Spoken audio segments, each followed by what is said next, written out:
दोस्तों, आपका गोपाला जी का नमन।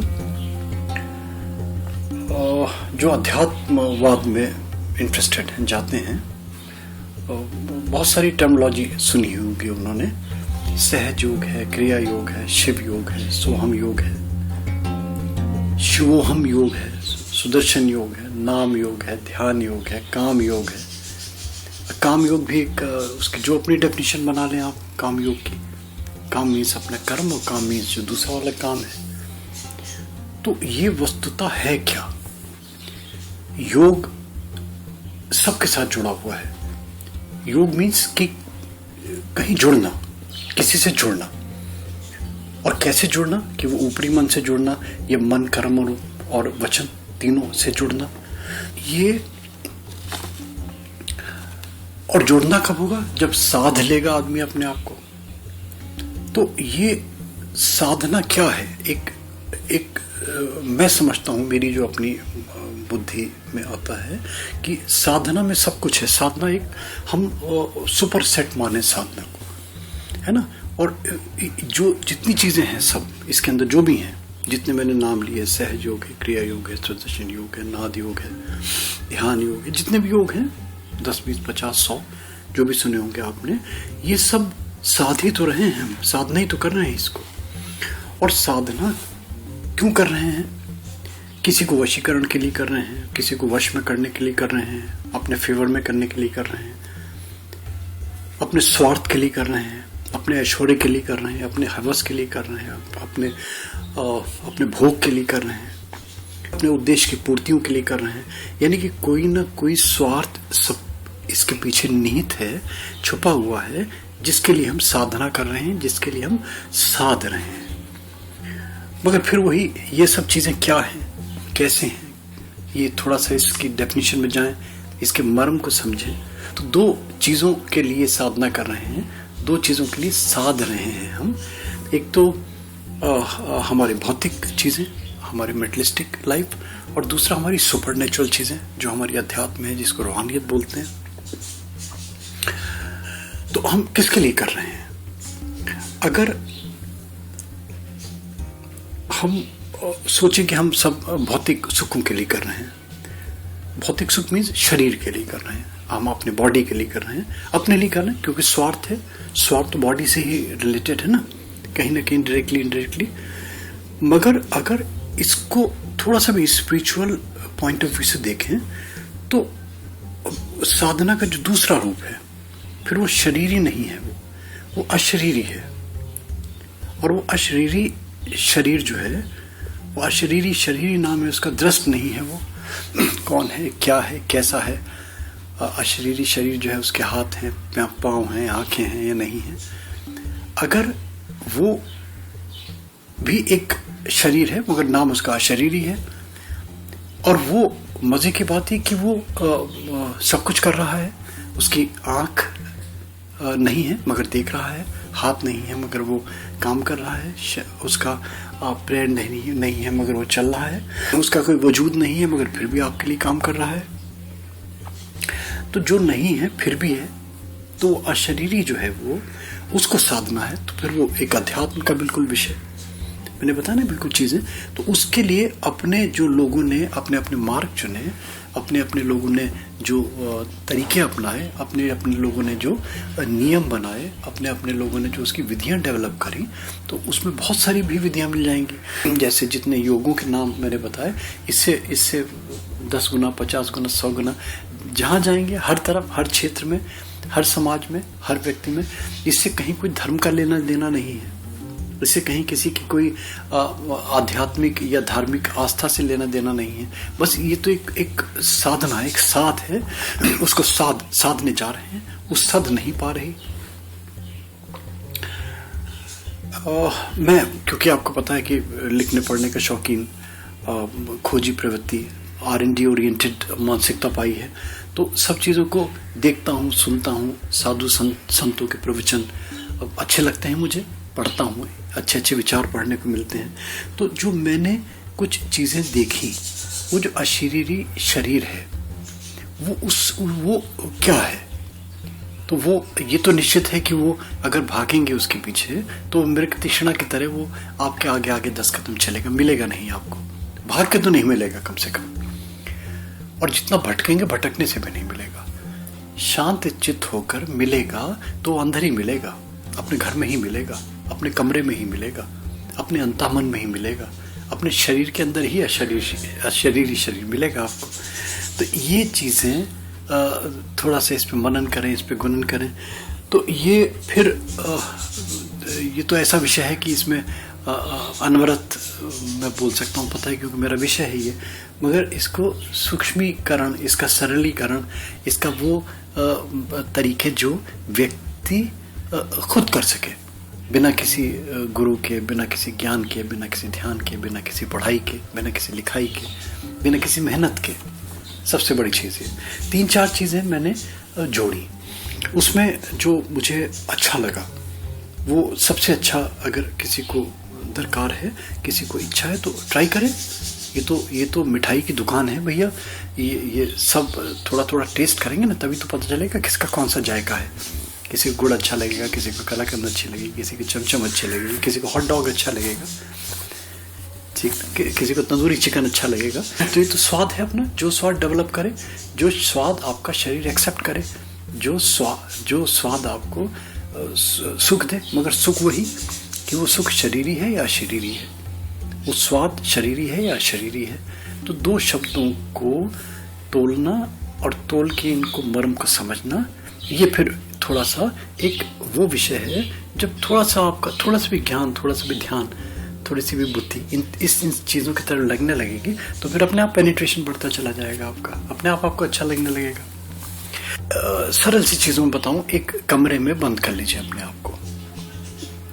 कमरा ऐसा हो कि ऑब्वियसली शांति हो, अपने आप को भूल जाइए 1 मिनट, 2 मिनट, 5 मिनट के लिए, और भूलने के बाद में रोइए, गाइए, गिड़गिड़ाइए, गुनगुनाइए, चिल्लाइए, हंसिए, रोइए। अपना एक दर्पण सामने रख लीजिए, उसमें अपनी छवि निहारिए, छवि निहार के हंसिए, रोइए, मुंह छड़ाइए, उससे बातें कीजिए, धीरे धीरे धीरे धीरे उछलिए, कूदिए, गाइए, तो धीरे धीरे धीरे धीरे धीरे अपने आप को भूलने लगेंगे आप। एक लगने लगेगा कि मैं क्या हूँ, मैं कौन हूँ, मैं कैसा हूँ। ये जो भावना आने लगेगी, फिर अपना शरीर देखें, फिर अपना शरीर देखें, ये एक स्टेज बनेगी आपकी। इसको जो सूफी नृत्य में जिनका इंटरेस्ट है, मैंने इसमें बहुत अच्छा आर्टिकल लिखा था, एक सूफी नृत्य का इसका पूरा उसका डिटेल्स दी थी, बहुत अच्छा है। इसमें सूफी नृत्य में जाएं आप, आनंद की अनुभूति होगी आपकी। वो बचपन में अगर सबको याद होगा अपना बचपन कौन भूलता है, याद नहीं कि वो हम हाथ दोनों फैला लेते थे धरती के समानांतर और नाचते थे, clock wise anti clock wise नाचते रहते थे, खूब नाचते थे। और नाचते नाचते क्या होता था, अरे चक्कर आ गया, गिर गया, अच्छा लग रहा है, अच्छा, और नाचो। और नाचते नाचते फिर आंखें बंद होने लगती थी, चक्कर आने लगते थे, पस्त हो जाते थे, पस्त होके बिस्तर पर गिर जाते थे निढाल होके, फिर वो बड़ी चैन के साथ नींद आती थी। वो सूफी नृत्य में भी वही कुछ है। अंतर इतना है कि हाथ की थोड़ी मुद्रा चेंज हो जाती है, कपड़े थोड़े से ढीले हो जाते हैं, जिससे कि स्नायु तंत्र में कहीं भी तनाव ना रहे, कसाव ना रहे। बस कुछ नहीं, बाएं हाथ को नीचे छोड़ दीजिए, धरती के जो करतल है वो धरती की तरफ कर लीजिए, धरती के पैरेलल कर लीजिए, और जो राइट हैंड है उसको अपवर्ड्स कर लीजिए, जैसे एक हाथ में जो उसकी करतल है, करतल को आकाश के पैरेलल कर लीजिए, एक ये मुद्रा बन जाएगी। और इस मुद्रा से आप नाचिए, नाचते वही जैसे बचपन में नाचते थे, घूमनी आ गई, चक्कर आ गई, तेज घूमिए और तेज घूमिए, फिर आपको आनंद आने लगेगा, फिर आपकी गर्दन एक तरफ झुक जाएगी, फिर हाँ बड़ा अच्छा लग रहा है, और घूमो और नाचो। तो नाचते क्या होगा, करते निढाल होने लगेंगे। और सूफीज़्म में फिर क्या करते थे, वो निढाल होते ऐसी एक स्थिति आती थी कि वो धरती पे लेटे और लेट के अपना पेट के बल, जो नाभि और धरती का जो स्पर्श हुआ उसको वो महसूस करते थे, और उससे फिर रूहानियत में जाते थे वो। तो ये जो रूहानियत थी सूफी वाली, ये इसमें चाहिए। और सबसे अच्छा, सबसे सरल, कोई धर्म नहीं, कोई इसमें आस्था नहीं, इसमें ईसाई भी कर सकता है, इसमें हिंदू भी कर सकता है, इसमें मुस्लिम भी कर सकता है, इसमें ज्योतिष भी कर सकता है, इसमें शिंटो भी कर सकता है, इसमें ताओ भी कर सकता है, कोई भी धर्म वाला कर सकता है। सबके लिए सूर्य देवता का, सूर्य के सामने खड़े होइए, सूर्य के दर्शन कीजिए। सूर्य को अर्घ्य देने की जो परंपरा है बहुत अच्छी है, और उस सूर्य के अर्घ्य देने के तरीके हैं, सूर्य नमस्कार के तरीके हैं, फिर जितना उसमें पेनिट्रेट करें। मगर सबसे सरल, सबसे सुगम क्या है कि आप सूर्य को जल दीजिए, जो भी पात्र लेते हैं आप जल का, सूर्य की किरणें आपके जल से छन के आंखों पे और पूरे शरीर पे पड़नी चाहिए। और फिर अपना ध्यान आप आंखें बंद कर लीजिए, आंखें बंद करके आप सूर्य के दर्शन कीजिए बंद आंखों से, और सोचिए कि सूर्य धीरे धीरे धीरे धीरे धीरे धीरे धीरे क्या हो रहा है, वो एक पूरा एक विस्तृत विशाल पिंड बन गया। और विशाल पिंड बनने के बाद में वो सूर्य ही सूर्य है चारों तरफ हमारे, और हम भी फिर सूर्य के हम उसी के ही एक अंग बन गए, हम एक आग का गोला बन गए। हम जैसे उषा की लाली मॉर्निंग में दिखाई देती है या संध्या समय दिखाई देती है, वही हमें उसी कलर का, उसी तत्व का हमें आभास हो रहा है धीरे धीरे। और वो क्या होगा, करते करते हम उसमें रमने लगेंगे, हम उसके अंदर खो जाएंगे। और वो जो खोना होगा, उस खोने में फिर आप गायत्री मंत्र का जाप करें, गायत्री मंत्र का जाप करके सूर्य को अर्घ्य दें, तो उसको आपको और अच्छा लगेगा। और गायत्री मंत्र का जाप का विधि क्या है, तरीका क्या है, ये देखिए अपने अपने उससे वो रिदम हो, एक रोमांच हो, एक अंदर से महसूस हो कि अंदर से हमारी अंतरात्मा की आवाज़ आ रही है। कविता नहीं पढ़नी, या वो डीजे की धुन पे नहीं करना, या हमें ये नहीं कि लक्ष्य में साहब 24 माला पूरी करनी है। ओम भूर्भुवस्सुः तत्सवितुर्वरेण्यं भर्गो देवस्य धीमहि धियो यो न प्रचोदयात्। ओम भूर्भुवस्सुः तत्सवितुर्वरेण्यं भर्गो, तो मैंने क्या कर रहे भैया, बोले जी 24 माला हमें जाप करनी है पूरी, तो हमें जल्दी जल्दी करनी पड़ती है। ये क्या है बताओ? तो ये डीजे का शोर और ये हमारी ये कविता पढ़ने की भावना, प्रवृत्ति, जल्दी जल्दी वो घास काटना। और एक मंत्र का जो तरीका, जो मंत्र जाप करें, मैं इसका बोल रहा हूँ, आप इसको देखिए, इसमें कितना आपको आनंद आता है। ओम भूर्भुवः स्वः ओम तत्सवितुर्वरेण्यं ओम भर्गो देवस्य धीमहि ओम धियो यो नः प्रचोदयात्।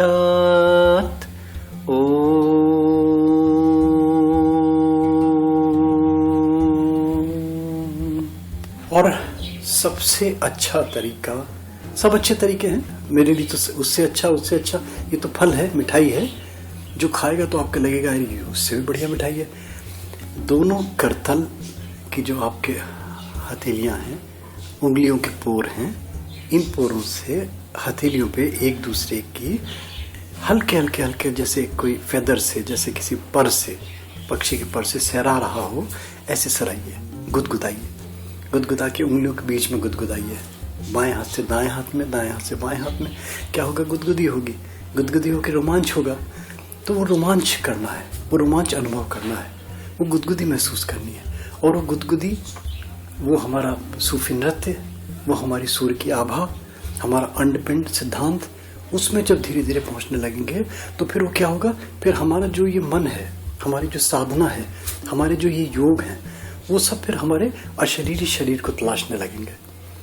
और उसमें क्या होगा, वो शुरू की स्टेज में तो क्या होगा, आप गुदगुदाएंगे हल्का हल्का, बड़ा अच्छा लगेगा।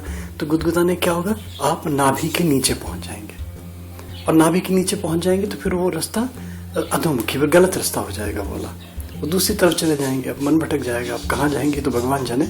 मगर अगर नाभि से ऊपर है, और जितना ऊपर है, ब्रह्मरंध्र के जितने पास हैं, आज्ञा चक्र के जितने पास हैं, हृदय चक्र के जितने पास हैं, वो चैतन्यता, वो चैतन्य स्थिति, अवस्था, वो प्राप्त करनी है। और वो प्राप्त कर ली तो अशरीरी शरीर मिल जाए, अशरीरी शरीर आपको प्राप्त होने लगेगा। फिर आपको लगने लगेगा कि कुछ ना होते हुए भी, हाथ ना होते हुए भी काम कर रहा है कोई हमारे लिए, आँख ना होते हुए हमें देख रहा है। तो वो क्या है, वो दिव्यता क्या है, वो दिव्यता अगर समझ में आने लगी तो फिर वही आत्म साथ होने लगेगा, और आत्मा परमात्मा का मिलन होने लगेगा। यही सार सत्य है, यही मर्म है।